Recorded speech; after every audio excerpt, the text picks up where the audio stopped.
In 1973, the U.S. Supreme Court legalized abortion nationwide.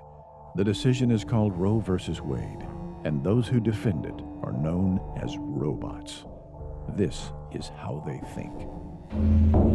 I am a pastor, and if a woman has decided to get an abortion, it is not my place to get involved.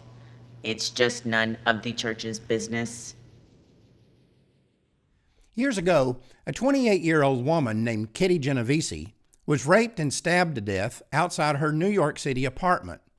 Later, her neighbors told police that they heard her screaming for help, but they ignored it because it was none of their business and they did not want to get involved.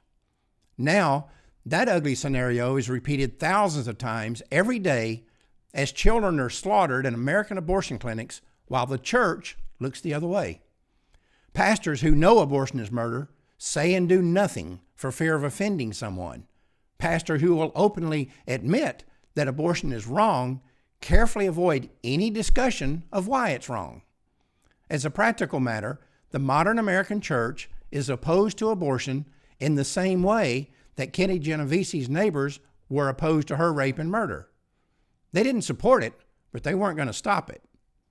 The bottom line is, when a man sees evil and does nothing, he gives that evil his tacit approval.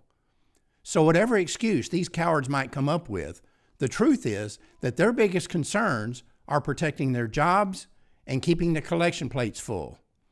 And if you think I'm wrong, ask yourself this. If a couple of thousand tithers were being murdered every day, do you think these guys would be saying that it's none of the church's business? And by the way, have you ever noticed that when we call on the nation's politicians to help us protect the unborn, they tell us that abortion is a religious issue and the government shouldn't be involved? And when we go to the church, they tell us it's a political issue and the church shouldn't get involved.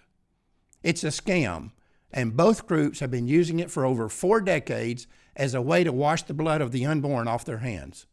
Apparently, it's something they learned by reading about Pontius Pilate.